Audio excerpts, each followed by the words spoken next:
Ed Blakely has served in different capacities under a succession of presidential administrations, has guided government policy on urban planning, and is a widely cited academic. My name is Sean Britton, and each week Ed and I have a chat about what's the latest news out of the United States, talking everything politics, planning and policy from sea to shining sea. Find us on iTunes, Whooshka, Facebook and Twitter at US of Ed. Roy Moore, the Republican Senate candidate in Alabama. We touched on these sexual assault allegations last week. At the time, I don't think Trump had mentioned it in any way, but he's standing behind Moore now, and on the allegations he said, Roy Moore denies it, that's all I can say. No surprises there? Well, it is surprising. And the reason for that is that it just fans the flames of his own sexual misconduct. Plus, him getting behind it is really going to get the Democrats out in Alabama. I think the Republicans will sit on their hands. And as you know, there's no required voting in the United States. So his coming out really means he's telling Steve Bannon, I'll do anything I can to keep you on board. I don't think he thinks Roy Moore has much of a chance. And him going for Roy Moore at this time, late at day, it just sounds like I have to do this, so I'm doing it. Things are just getting worse for Roy Moore, and there's a possibility where Roy Moore, even if he were elected, would not be seated. I have seen some other conservatives, not Trump Republicans, but actual conservatives, become really afraid for the shape of their party, first with Trump, and now this, as you kind of mentioned there, this has kind of brought out a lot of those concerns, worried that party loyalty is becoming too blinding for people and fearing the future of their party, you know, might be beyond saving. Is there any saving the soul of the grand old party if Roy Moore goes ahead in spite of all these allegations? I think it's a lose-lose here. If Roy Moore is elected and the Senate confirms him, and I doubt that they would, I think it would be a shame because it's looked like the party had thrown itself into the hands of a very, very narrow group, and it would be very hurtful for the party to continue. I suspect the party might even fracture at that point. And Trump couldn't get any legislation through because a lot of Republicans would peel off, including the leader, Mitch McConnell, of the Senate. Now, speaking of, business before the Senate, the Republican tax plan, it was looking troubled last week. What's the latest? Well, it's still in trouble. The Republicans want to pass something. This is really embarrassing. So they're down to a couple of provisions in this. One of them is the Obamacare provision, the choice provision, which requires people to have health insurance. That will probably be jettisoned. It looks like the rich are going to have to pay a little bit more tax. Everyone seems to be for the 20%, but when? And it looks very much like, again, this is a lose-lose, because if it passes and they need this victory, the middle class will get a big tax bill before the next election in 2018, and they're going to be very, very mad, while the wealthy people get almost no tax bill at all coming from the government when they fill out their tax. Yeah, it's really not playing to the base in the same way the rhetoric did. The reality is falling a little bit short for the middle class and for, well, voters and Americans that, that don't quite have the same finances that Trump and his ilk do. Not only that, it'll send more jobs overseas, believe it or not, because those tax savings really go back to corporations that operate overseas, and the breaks for them operating overseas are very, very healthy. So it doesn't do much for American workers, and it's certainly not going to put anything in their pockets. Now, I wanted to talk to you about North Korea. The situation in North Korea, the United States has put them back on the list as a state sponsor of terrorism. This is a position that George W. Bush originally took them off of. It means more sanctions, but is it anything more than a symbolic move? Well, it is a symbolic move, but you need it now when the Chinese are doing so much and really cutting off all the trade and things with the North Koreans. In this situation, it looks like it's poking the finger in the eye. And again, it was Trump. It wasn't the Congress. There were no calls to do this, and it's going it alone on Korea. It is not a very good move. Not even the Koreans, the South Koreans supported, or the Japanese. It's just fanning the flames. It's almost as though he wants to do something that gets the war started.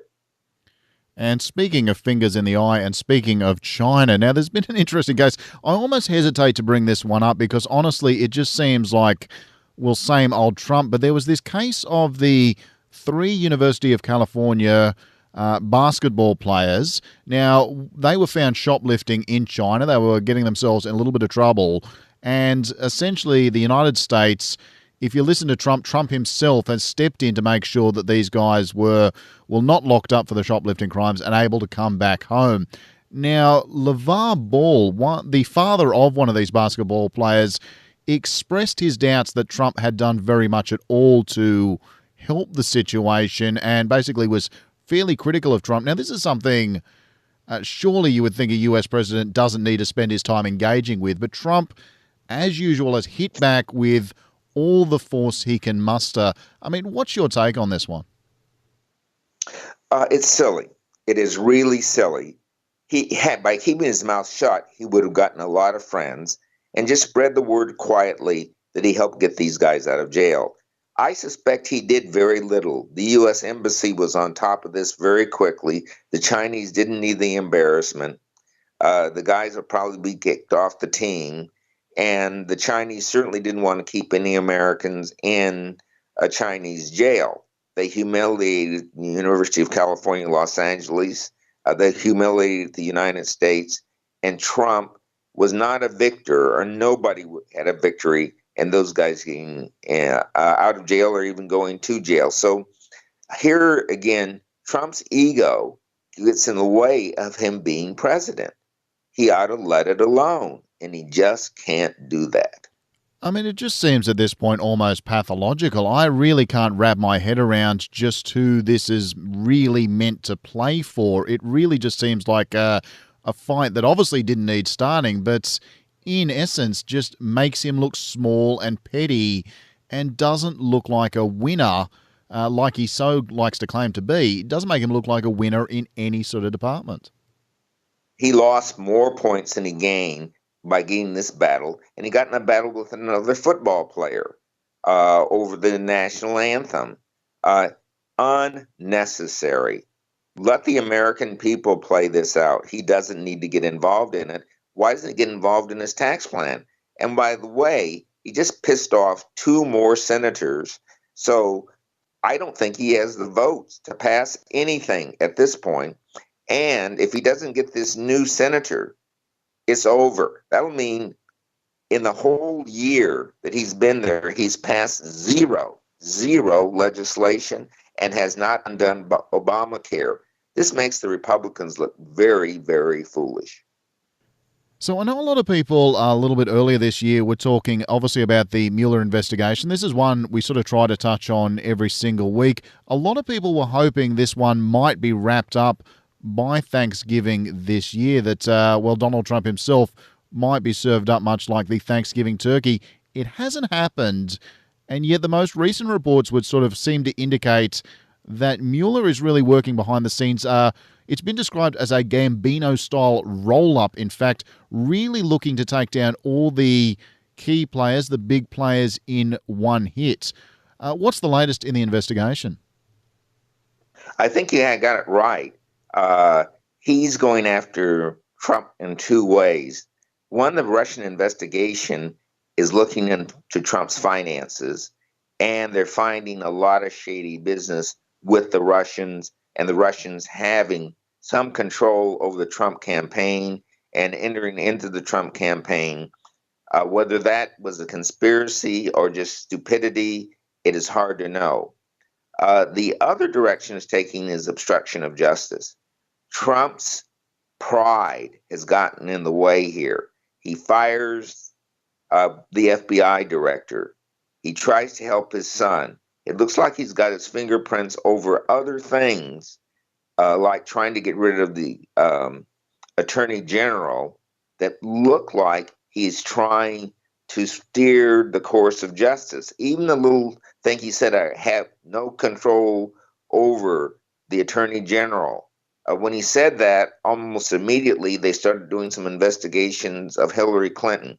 So he's now investigating the attorney general's office. So he's going after all of them. Sooner or later, several of them are going to squeal, and it looks like Flynn will, and he'll roll them all up at once. It's not going to be pretty. Absolutely astounding. Just finally, Ed, it is Thanksgiving today in the United States. If you work out the time difference, that is big holiday in the US. Looking at everything we've spoken about over the past year, when we've been doing this quite regular segment, this regular podcast, and talking about US news and politics, what are you thankful for this year?